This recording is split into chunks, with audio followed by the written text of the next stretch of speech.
Good evening. Welcome to Newsmakers. I'm your host, Joshua Phillip. The U.S. government hit its debt ceiling last week of $31.4 trillion, and this handed Republicans in the House of Representatives a real major bargaining chip because right now they're trying to rein in government overspending. Now, the questions are, how will they use it? And if they do use it, how far will they go? Now, it's with this in mind that House Speaker Kevin McCarthy is meeting today with President Joe Biden on how the debt ceiling should be addressed. A stalemate could cause the U.S. government to default. The White House has insisted that it's not going to negotiate the debt ceiling, saying they won't do it.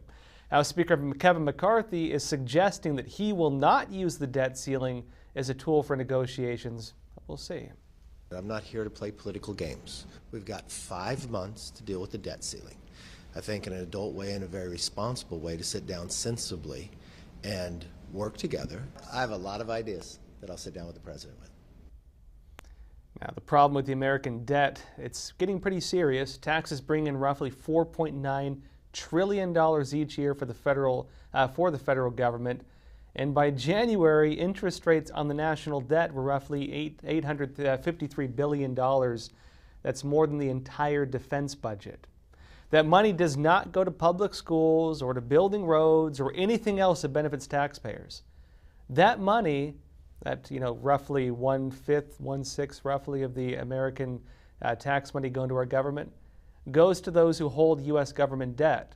That means a huge chunk of taxpayer dollars are just going to pay interest to China, major corporations, insurance companies, and others. And it's getting worse. Aside from U.S. government spending more than it makes, which is continually increasing the debt, interest rates that Americans pay on the debt are rising as well. That has to do with the Federal Reserve. Remember, the Federal Reserve right now is attempting to rein in inflation. They're doing that by increasing interest rates. And on the current trajectory, the one they're on, the amount of tax money Americans pay in interest each year is projected, by some at least, to reach about $1.5 trillion or even close to $1.9 trillion. That would eat away roughly a third or even nearly half of taxpayer dollars that we're spending on the American government. And as Biden and McCarthy meet, the Fed, again, is announcing that it was making this move, raising interest rates another quarter percentage point to 4.5% and 4.75%. And it's warning they're likely going to raise this again. We haven't seen the end of it yet. This brings us back to the meeting on the national debt between Biden and McCarthy. Again, 5 months to negotiate, we'll see. And also the respective political parties on this. On the more extreme end, Democrats are calling for a total elimination of debt limits. No limits. This would ensure that Congress would never have to vote or raise the debt ceiling ever again. It would let them spend money without any limits on that. Some Republicans, meanwhile, are calling for a complete overhaul of the U.S. tax system. They want the IRS to be abolished and for federal income tax to be replaced by a 23% sales tax. Now, it's still unclear what will change, but one thing is certain, changes are coming in the ways the government is spending our money and also collecting taxes. Joining us now to discuss the debt ceiling and state of the economy is Ryan Young, Senior Research Faculty at the American Institute for Economic Research. Hey, Ryan, thanks for joining us. Thanks for having me on. Glad to join you. Now, there's been quite a bit of public back and forth between the Biden administration and McCarthy right now. They were set to meet for the first time today to discuss the budget. What happened? And do you think there's a possibility of America defaulting? Well, so I don't think there's a high probability that America will default. We've been down this path many, many times. I refer to this as being both apocalyptic and completely business as usual in Washington, D.C. Because you're right, if we do default, all sorts of terrible things happen. But it's not the first time we've had these sort of discussions. And I fully expect that despite the president's assertion that he will not negotiate for anything other than a clean raise of the debt ceiling, and McCarthy promising not to use it as a political football, the next 5 months will be exactly that, a negotiation largely involving politics about how much spending, how to cut it, what sort of actions that'll be taken, and ultimately, I fully expect we'll end up in the same place we've ended up the other 100 or so times since the debt ceiling was put in, which is everyone will bemoan that we spent too much money, and then they'll raise the debt ceiling yet again. Well, and this goes into where things are at with the negotiations. You have right now Biden, the White House, saying they're not going to negotiate. Nothing's on the table. Republicans, while McCarthy was taking his position as House Speaker, they were making a big deal about debt. And McCarthy's coming out now and saying that pretty much he's going to make a deal. So they're not playing a strong hand. To what degree do you think Republicans are going to hold what they initially said, that they're going to try to rein in government overspending using this? Well, so I think they're going to talk a lot about it, and there'll be some actions or attempts to rein in at least some levels of spending. But the real issue in almost all of these discussions are we hear about problems with spending when you're in the minority party. We don't hear so much when you're in the majority party. And that's really how we've ended up where we are, is that when you have the power, you like to spend. When you don't have the power, you tend to not like how the other side is spending, and so you object. And so we end up with the cycle that we're currently in. Well, the other issue right now is the Federal Reserve increasing interest rates. I mean, right now we're spending more just on the interest on our debt than we are on our entire defense budget, and the Fed just announced they're raising interest rates again today. I've seen some different projections on that, some saying if it reaches 1.9% or something like that, or 1.9 trillion, that's about half the U.S. taxpayer, half of the amount of money we're paying to the federal government in the first place. What's the end to this? Because they're increasingly spending, they're not reducing overspending, and the Fed is going to keep increasing the interest rates. At what point do we hit the breaking point with how much we have to pay in interest on our debt? Well, no one knows what exactly that point looks like. One of the double squeezes that happens when you reach a point where you're spending large deficits, increasing the national debt, at the same time the Fed is raising interest rates, how much you're paying on those bonds goes up, which raises the cost of every dollar borrowed, and it gets tougher and tougher to continue to make those payments without impacting government services. I expect that what we'll start to see is discussions around what the next step is. And you've seen some of the proposals start to come out from the sort of far fringes. The proposal to eliminate the debt ceiling altogether, as well as the proposal to completely revamp the income tax by eliminating it and replacing it with essentially a value-added tax, is, I think, indicative of those changes that are completely structural to the system. Now, I don't think either of those things are going to be implemented, but I do think a discussion is going to begin about what is the next step that we take in making these decisions. I'm not terribly optimistic that this Congress or the next Congress or Congress 5 years from now will make significant progress, but as the debt raises and the cost of serving it goes up, the pressure will increase to do something. Well, that brings us back to the IRS, because there is a lot of pressure on the IRS right now. Not only are some Republicans talking about abolishing it altogether, there are also some criticizing the expansion of it, and they want to cut the budget for that. There's also the investigations into the weaponization of the government, which includes the IRS. How do you see the negotiations and debate around the IRS fitting into this? So the discussion around the debate around the IRS, I think, is one of the places where Republicans probably actually have a hand.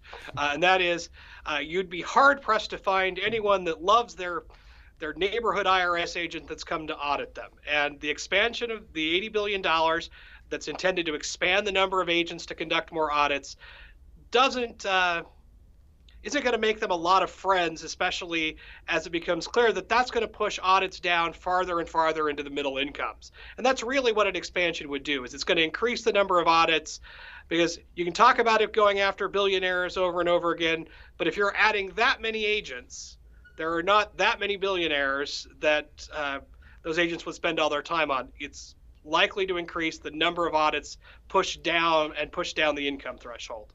Yeah, well, who doesn't like their friendly IRS agent? Right. If it's your dad, your son, or your husband or wife, you probably love them a lot. But in the abstract, we're not big fans. Hey, Ryan, thanks for joining us.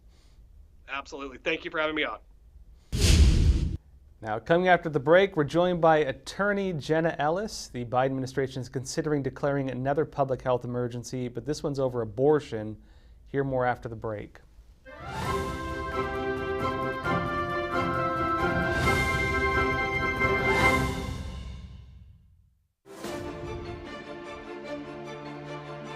Everything that's reported on television isn't always true.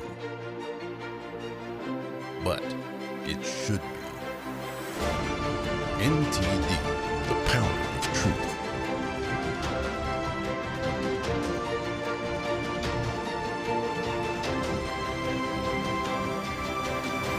Now available 24/7 on television and streaming platforms. NTD's Capital Report. It's about getting answers. Cutting through the fog of politics. It's about your questions and our chances to ask. What is the net impact of the American Congressman Graves? Thank you for joining us. We're speaking to those in power to find out what does this mean for the people. We're here so you're in the know. Navigating a world of economic madness, you need to have the right guide. What do today's decisions mean for your tomorrow? We ask why. What's the alternative? Uncover the deeper reasons and the hidden influences, and highlight the real opportunities for profit. At NTD Business, we connect the dots for you. Good evening. Thanks for joining us. NTD Business. I'm Paul. At The Nation Speaks, we don't just scratch the surface. We want to go wide and deep. Our viewers come away with a much richer understanding of the issues of the day. We really make a big effort to bring on different voices onto the show. We don't just talk to experts and newsmakers, which of course are extremely important, but we also want to hear from the American people. So the people who are impacted by the policies and issues that we're talking about, because what they have to say is just as important to the national conversation.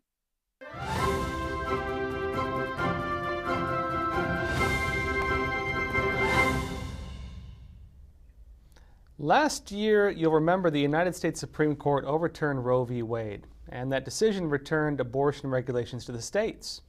Since that decision, some states have moved to restrict abortion access by putting forward bans, for example, at 15 or 20 weeks. However, other states have adopted legislation that removes even common sense requirements, like, for example, minors being required to notify their parents if they have an abortion. Well, apparently the Biden administration doesn't like that states can decide for themselves how to regulate abortion, and Health and Human Services, HHS, believes it has the authority to declare a public health emergency over abortion restrictions. Now, it hasn't taken that step yet, but it's one of many options on the table, at least according to HHS Secretary Javier Becerra, who believes that right now we're in the middle of what he calls a reproductive health crisis. Joining us to discuss this is Epoch Times contributor and former senior advisor and counsel to President Trump, Jenna Ellis. And Jenna Ellis is also a constitutional attorney. Hey, Jenna, thanks for joining us. Thanks so much for having me. Now, the reversal of Roe v. Wade didn't outlaw abortion, although people said it did. Instead, it returned the power to the states by saying there never really had the constitutional right to the procedure. Since then, though, we've seen quite a bit from the Biden administration and heard a lot about protecting women's rights. I know you're a constitutional attorney. Did the reversal of Roe v. Wade actually remove women's constitutional rights on abortion? Not at all. And there's been actually a lot of misinformation that the Democrats specifically have characterized around the Dobbs decision. All that it did was return the right to regulate abortion to the states and their representatives, which interestingly also does include Congress, because the language of the opinion is the people's elected representatives. So that includes the legislative branch on the federal and the state level. And so what the Biden administration is trying to do here is just use a pretext to claim another public health crisis to just force their anti-life agenda. Now, it hasn't been done yet, but we are hearing that if the HHS declares a public health emergency over abortion, they say that'll basically shield abortion providers and block enforcement of some states' abortion restrictions. What's going on here? Like, what will this actually look like if they do this? Well, interestingly, HHS Secretary Becerra hasn't really articulated any sort of justifiable basis or what this would look like other than providing federal resources and hoping to ban some states from implementing measures that would restrict abortion procedures. And so while they are claiming this type of pretext, they really haven't outlined what exactly they're going to do other than they want to push their anti-life agenda. And interestingly, even Press Secretary Karine Jean-Pierre said last year that that was probably not a great option in her words, because there is no constitutional basis for the executive agency of the federal government, the HHS, or any facet of the Biden administration to get involved. And certainly we saw that through the language of the Dobbs opinion. Well, can you explain that a bit in terms of the constitutional, legal bounds with this? Does the HHS have the legal right to declare abortion access a public health emergency? We saw them do it with COVID-19. Can they use basically that same public health emergency narrative on something like abortion?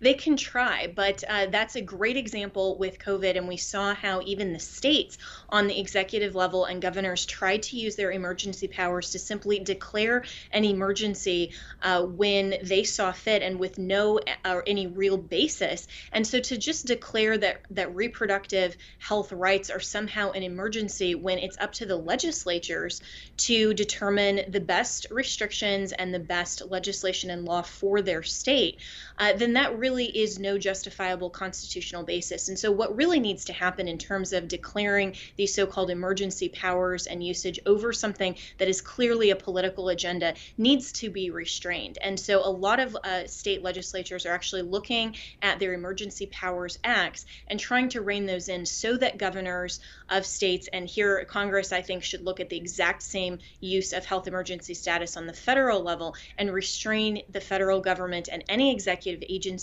from going well beyond their scope of authority, because really what they're doing is encroaching on the legislative's power. Well, and that's another question too. I mean, a couple things with this, but when it comes to the use of a public health emergency, we saw them really over and over again redeclare the public health emergency with COVID-19. Even after declaring that the pandemic was over, one of the big concerns is that established precedents, so they can start using that for other things. Do you see that kind of advancing, that they can begin using this, for example, for gun violence or for climate change, because they're talking about it? How broad is the powers you could do? How broad are the powers they could actually use when it comes to declaring a public health emergency?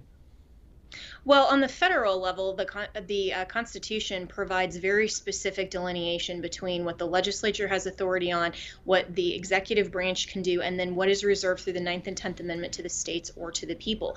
And so public health emergencies or any type of emergency on even the state level, with most states, emergency use authority acts, and those vary by state, but generally speaking, those only allow a governor or an executive agent to step in and address an immediate problem that the legislature can't address properly. Like we would think of, for example, declaring a winter storm emergency or an inclement weather crisis emergency to allow the governor to then enable some of those emergency responders that is responding to a specific limited event, not something that is an ongoing legislative determination. And so really what the courts need to do is restrain these executive agencies on the state and federal level from abusing that authority and simply declaring an emergency to gain access to power that really is legislative purview. Great points, Jenna. Thank you so much for joining us. Appreciate it. Thanks so much for having me. Now, coming up after the break, we're going to be joined by Kansas Attorney General Chris Kobach. The Biden administration wants your retirement accounts to be climate friendly. It could actually have a big impact on your actual retirement accounts. We'll learn more about that after the break.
climate change agenda. It's coming for your retirement account.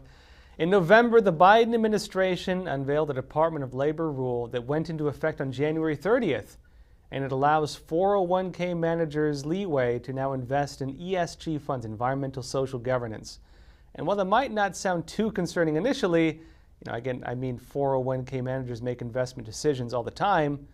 The rule also stipulates that managers can decide to invest in ESG fund by considering what they say is non-pecuniary benefits. That means they can make investment decisions with your retirement where the benefits are not related to financial gain, meaning they're either not going to make money or maybe even lose some money. That's a significant change. For many people, they want their 401k to focus on financial gain. That's money they need to live on when they retire.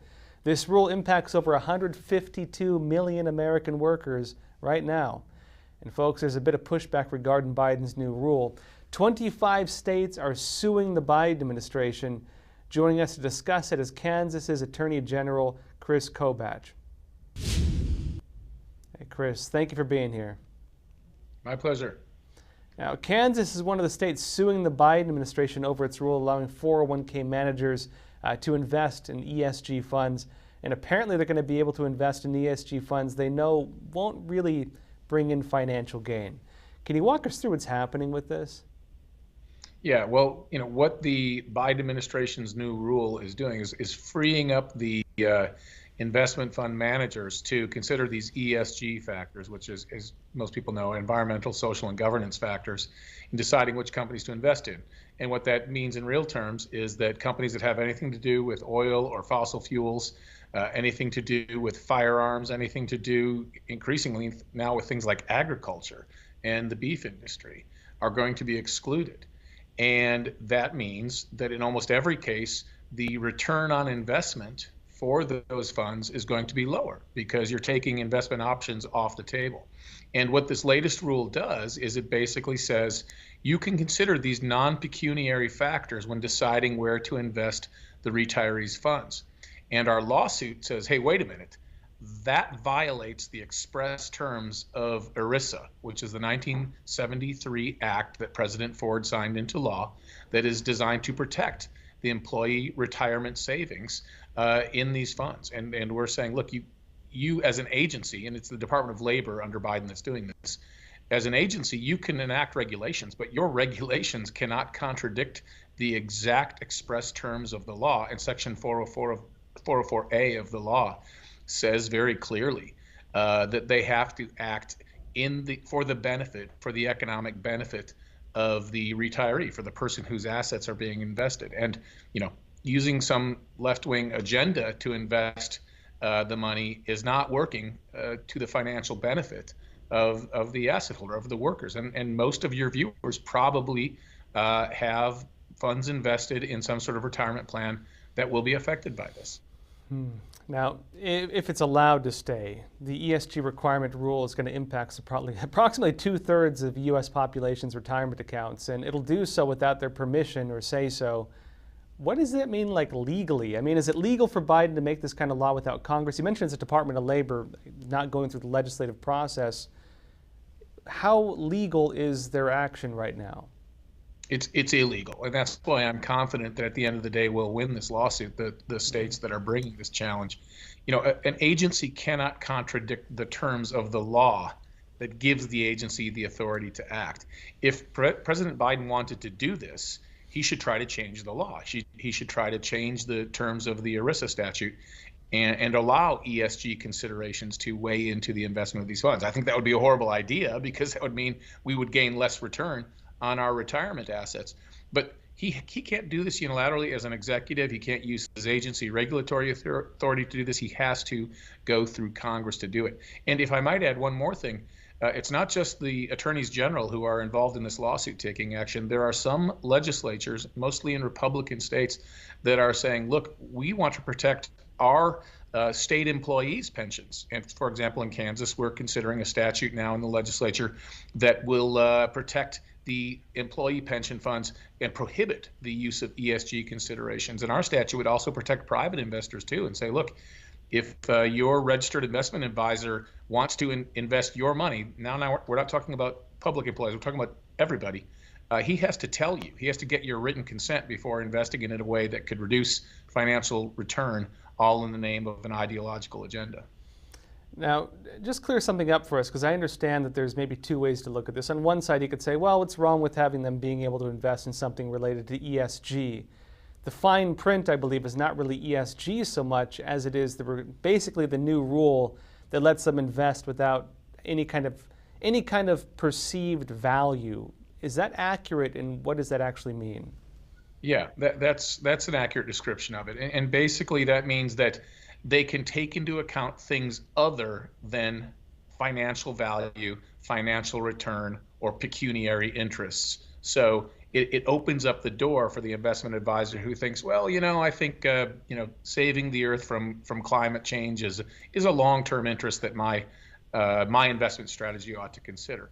Well, that's not what they're supposed to be doing. They're supposed to be looking at the financial return and the financial return only.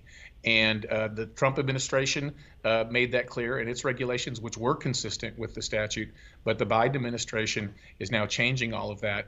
And again, it's going to harm the retirement income, the retirement assets of 2/3 of Americans. And they're doing it all in the name of this left-wing partisan agenda. There should be no partisan agenda when it comes to investing our funds. It should be done based purely on financial return without any regard to whether it helps left-wing causes or right-wing causes. And I would hope that we could agree on that. Well, Attorney General Kobach, thank you so much for joining us. My pleasure. Coming up after the break, we're going to be joined by General Robert Spalding. North Dakota just canceled a proposed Chinese corn mill. We'll find out why when we come back.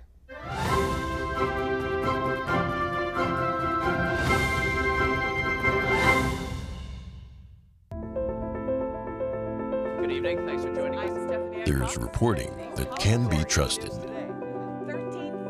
There are programs that can inspire every generation. There is a television network worth watching and sharing.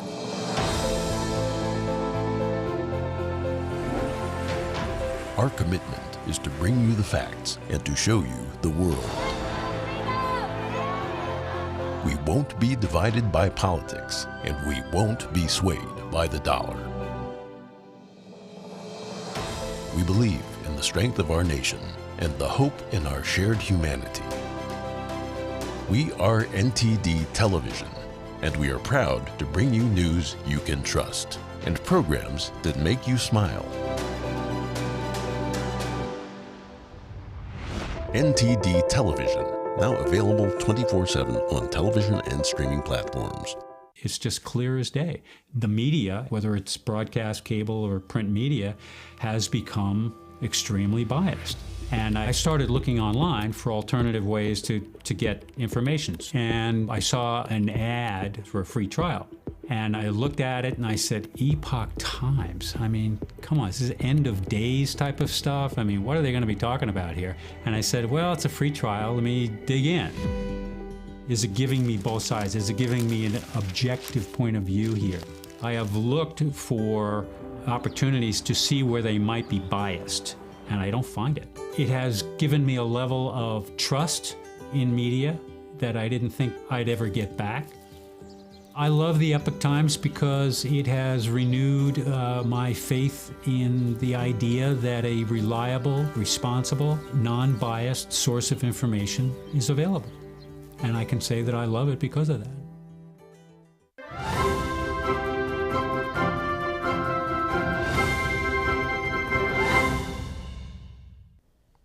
A Chinese-owned corn mill project just got the kibosh in North Dakota because it posed a, quote, significant threat to national security. Those warnings came from the U.S. Air Force, which stated the proposed project presents, again, a significant threat to national security with both near and long-term risks of significant impacts to our operations in the area. Now, but while North Dakota halted the corn mill, the 370-acre farmland set to house the mill is still owned by Fufeng USA, a subsidiary of Fufeng Group, a prominent Chinese agribusiness. It apparently purchased the land in 2021, and in December of 2022, the Committee on Foreign Investment in the United States said it didn't have jurisdiction to probe the purchase. I'm not sure what it's there for if not to look into foreign investments in the United States, but okay. Joining us to discuss security risks surrounding China's growing presence in America's agriculture businesses is Epoch Times contributor General Robert Spalding. And General Spalding is also a senior fellow at the Hudson Institute and author of Stealth War. Hey, General, thanks for joining us. Great to be back. Now, this corn mill in North Dakota, was it a security risk? And if so, why? Well, you have to think beyond just the kind of standard, hey, this is land the Chinese owned. They could put instruments on it to collect information. Grand Forks Air Force Base is nearby. Perhaps they could spy on the military base. But it actually goes much deeper and broader than that. And so you have to take a step back and understand that each of these investments creates a financial relationship that the Chinese Communist Party can leverage. Let me explain. Several years ago, there was going to be a factory put in near Nellis Air Force Base. It was a company called Faraday Futures. Now, Faraday Futures was going to compete with Tesla, and they were going to put a manufacturing facility right outside of Nellis Air Force Base. What happened was the Faraday Futures got the mayor of Las Vegas to come to the wing commander at Nellis Air Force Base and say, hey, please don't say anything about this manufacturing facility because we want to employ Las Vegas citizens. Now, you might think it's not a problem, but what they do is they interrupt and influence the political process for their own interests. So it's not just about, hey, don't say anything. It is, give me these favors or do these things because I'm bringing jobs to your state. And that's the most, I think, really the part that people don't understand about the Chinese Communist Party. They use these relationships to influence our political process. Well, and is that legal? Because it sounds a little bit like quid pro quo, but kind of dancing along the borders of it. Well, no, think about it from the mayor of Las Vegas perspective. He doesn't understand what the Chinese Communist Party represents. He doesn't understand unrestricted warfare. He's just trying to take care of his citizens. And so, no, it's not illegal, and that's the problem. We have to think differently about how a war is waged in the 21st century. It's more about ones and zeros and dollars and cents than it is about weapons. I came up in the 20th century where weapons were, the way that we fought war. Well, the Chinese Communist Party understands now with globalization and the internet that it can get the same outcomes it wants without ever firing a shot. That's a pretty big deal. I know just a few years ago, China owned 325 million-ish acres of agriculture land in the United States. That's according to the U.S. Agriculture Department. That's a 20-fold leap from what it was at in 2010. What's going on here? Why is China buying agriculture land in the U.S.? People are wondering this. And is this a threat to us in any way? Well, first of all, what happens if their currency collapses? As long as they have these hard assets, they can turn that into cash. So in some ways, it becomes a way for them to store wealth outside the country in case something goes bad. It's also a nest egg for the Chinese Communist Party members. And then also it gives them purchase here in the United States to influence the political process. So there's many goals involved in purchasing assets that are outside Chinese borders. Well, and people are talking about food security as well. When it comes to food security, can this actually impact us as well, or is that not a problem? How do you view this? Well, we tend to think in terms of, a separation between the government and private sector business. Now, the Chinese Communist Party doesn't think that way. So remember the PPE and masks during coronavirus? We had American companies with their own factories in China where the Chinese would not let them export those masks to America. They basically took control of them. Well, think of it here in the United States. When those private companies have control over whether it be a business or agricultural land, then they can do with whatever they want. That's our system. Well, if the Chinese Communist Party has control of them, which they do because they're Chinese by nature, then you have the ability to take American land and then use it for Chinese interests. So you have to start thinking broader than just on individual one-on-one basis. You know, there is some concern being raised about this. I know Governor Ron DeSantis in Florida, South Dakota Governor Kristi Noem, Donald Trump, they're all kind of warning about China buying critical assets in American soil.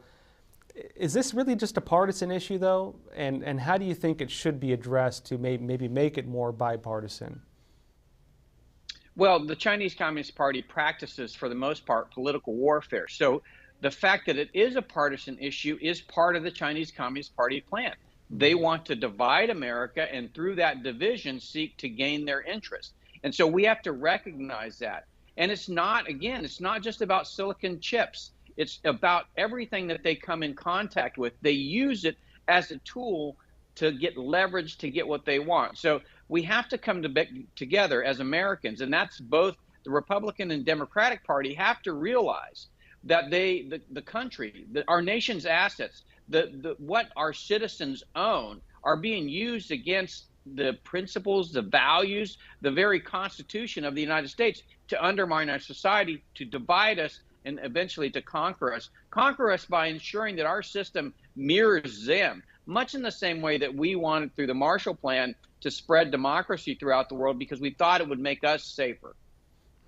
20 seconds left. What kind of policy would fix the problem as far as you see it? What needs to be done? Well, as I've said many times, we have to have a complete decoupling. If China is part of the free world economies, they will use that to undermine the free world. And so we have to have a split, just like we did during the first Cold War. We didn't trade with the Soviets. We let them, eventually collapse. The Chinese Communist Party will do the same when they don't have the technology, talent, and capital from America to prop them up. Hey, General, thanks so much for joining us. Thank you. Now, coming up after the break, we're joined by Epoch Times reporter Janice Heisel. The FAA recently changed its heart health test for pilots. Was it because of the effect of the COVID-19 vaccine? Well, we'll hear from Janice on this after the break.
If you're planning to take a flight anytime soon, you don't want to miss this next segment.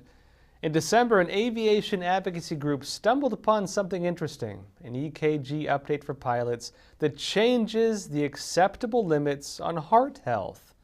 And apparently the change allows electrical impulses 50% longer to travel from one part of the heart to another, a measure of heart health. Now, critics of the change say the relaxed limit endangers pilots and their passengers. They also believe it could result from rising cardiac arrest reports and the after effects of the COVID-19 injections. Now, plus senators are also now voicing concerns about the FAA and pilots' health. On January 27th, Senator Johnson sent a letter to acting FAA Administrator Billy Nolan and the federal air surgeon Susan Northrup, demanding answers regarding the FAA's changes to EKG standards.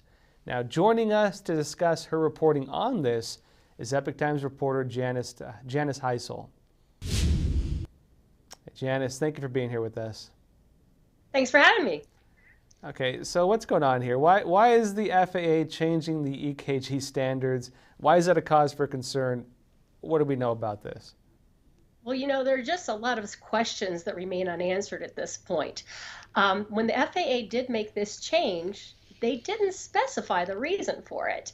And when people stumbled upon it, they were just wondering, well, why did they do this? Because a lot of times when the FAA makes changes to the medical standards for pilots, they actually do list, there was a study and this is why we've done this.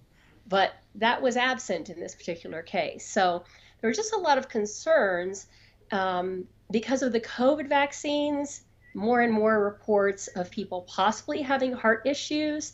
And pilots are a very highly vaccinated group. A lot of them did take the shots because their employers initially told them if they didn't, they would be fired. Now, they backed away from that. There was a lot of controversy. But that's why there's so much concern about this. Well, I know publicly we're seeing a lot of this. There's a lot of people now suddenly dying from heart issues. They're having commercials in New York City warning parents about children having heart attacks. We see football players having heart issues on the field. And when it comes to like everything we're watching, we keep getting told this was always like this. This is normal. And it's not normal. When we see things like this with the airlines, the first reaction for a lot of people is, oh, it must be the shots. Is there any description at all that we could justify that? Is there anything we can see and look at other than, I guess you mentioned that it's abnormal for them in what they're doing now to actually not explain themselves? How do you see this? Well, when I spoke to military flight surgeons, these are people who they're in charge of health of pilots in the military, and their standards are even stricter than regular FAA standards which apply to pilots who fly like your commercial airlines that we would all hop on to take a trip. And they were telling me that it was highly unusual to make these changes without any kind of explanation. They also said that it's concerning from the standpoint that it's this particular standard, it creates an alarm. It says, you know, we need to check and see what is causing this issue. It might be something totally benign. It could be that they just took a medication that affected the heart temporarily. And sometimes athletes actually have an abnormal reading on this particular measure of heart health. But because they changed it and didn't make a real explanation for it, there's still just a lot of questions about it. Yeah, well, and I know we're trying to get answers to those. I know Senator Johnson sent a letter to the FAA asking about this change, and they replied that the change had, quote, nothing to do with COVID vaccinations. But Johnson doesn't seem to be buying that. Why do you what did his office tell you on this?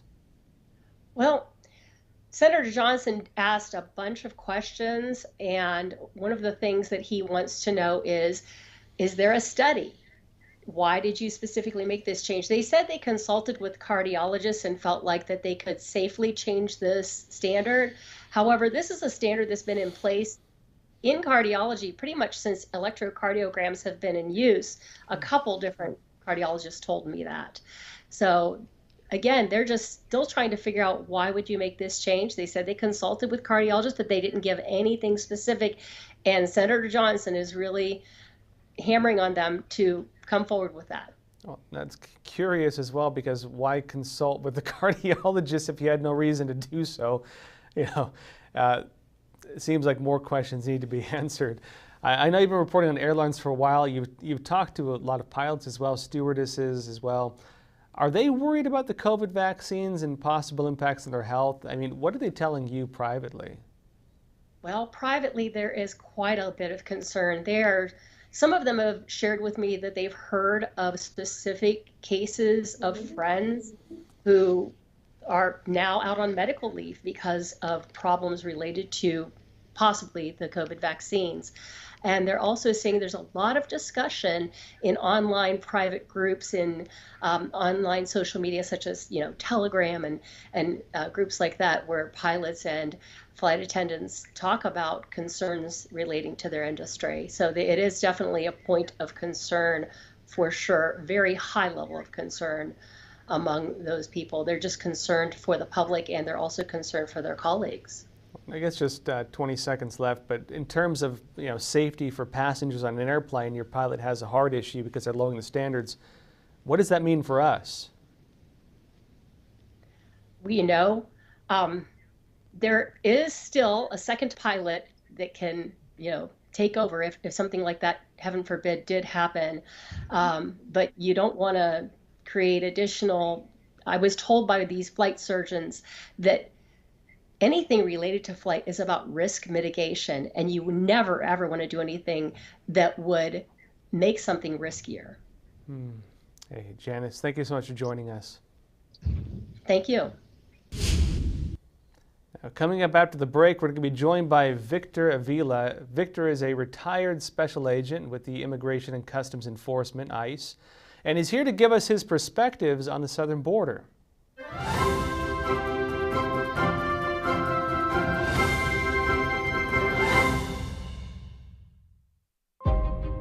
The lasting beauty of realistic oil painting. Brilliant, expressive, and inspirational. The 6th NTD International Figure Painting Competition. Guided by pure authenticity, beauty, and goodness. Invites you to join us on a journey back to traditional art. The Gold Award is $10,000. For more details, please visit oilpainting.ntdtv.com. Freedom is not free, and neither is the truth. In order to bring you the facts, our reporters are out there on the front lines getting the true story. Some of them served 10 years of prison in China. We've been censored on social media. Our Hong Kong printing offices were set on fire, and we've been repeatedly attacked by the Chinese Communist Party. But no matter what, we believe that you deserve the truth, and so we'll continue to bring the truth to light. Head on over to getepic.com and try honest journalism that is based in truth and tradition. We'd love to have you on board. NTD's Capital Report. It's about getting answers, cutting through the fog of politics. It's about your questions and our chances to ask. What is the net impact of the American Congressman Graves? Thank you for joining us. We're speaking to those in power to find out what does this mean for the people. We're here so you're in the know.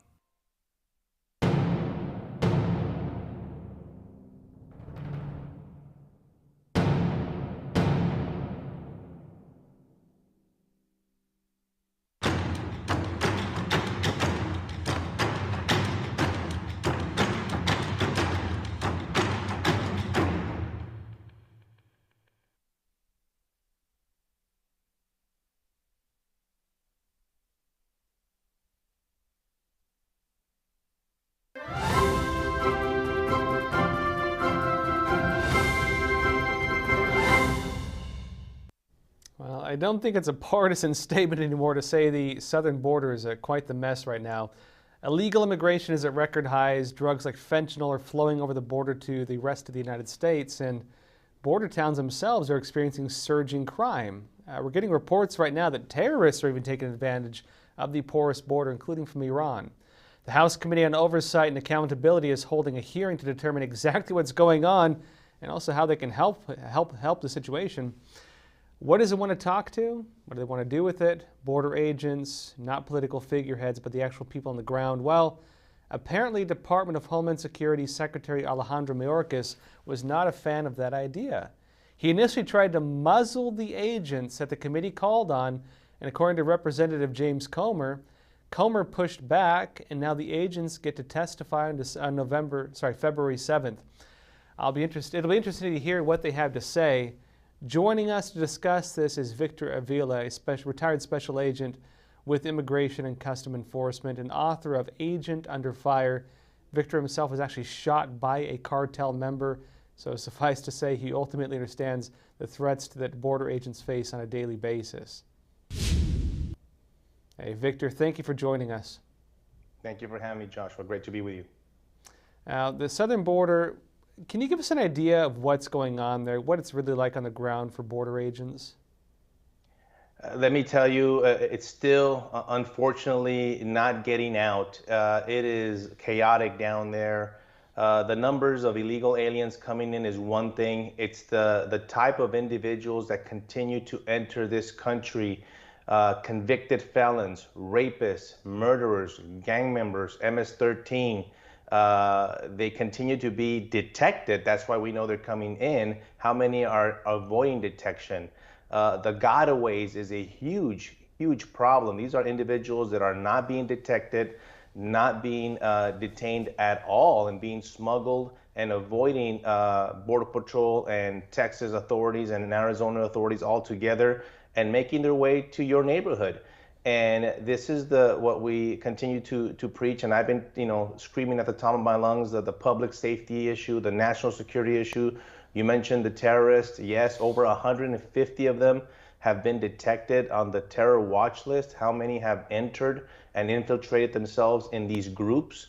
I'm telling you, we must wake up and pay attention to what's going on, not just on the border, but the cartels, Mexico, and the policies that Mexico refuses to follow, and be held accountable to do their part as well. Well, for the American public, we're hearing two different stories, and these stories are painting, I think, almost two different realities that Republicans and Democrats are living under.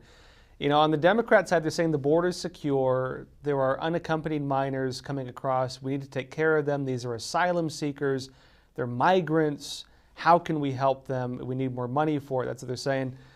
When it comes to Republicans, the Trump side is saying these are terrorists, these are rapists, that these countries, some of them are emptying out prisons, they're emptying out mental asylums, and they're sending them over in droves.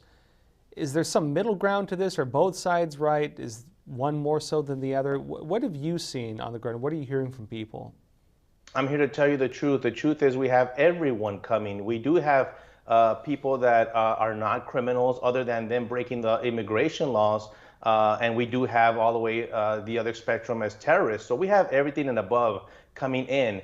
The thing is that our immigration system and our immigration laws and our Constitution and our sovereignty is not being respected, is not being followed by this administration, is being ignored and disrespected by 150 countries around the world. That's the problem that we have here. We have a legal system, broken as it might be, but we still have a system of where you can come and apply to come into this country legally, and I'm all for that. I think most people are for that. It's the illegal entry of these individuals by this administration, allowing them to walk in between the ports of entry, and now including at the port of entry, being processed in Mexico, if you will, by NGOs who somehow they're being designated and given this authority to do that, and having these people that are not vetted, they're not properly vetted, we don't know who they are, allowing them to come into this country. And that's the issue that we have here. And because we continue to have victims in this country at the hands of illegal aliens,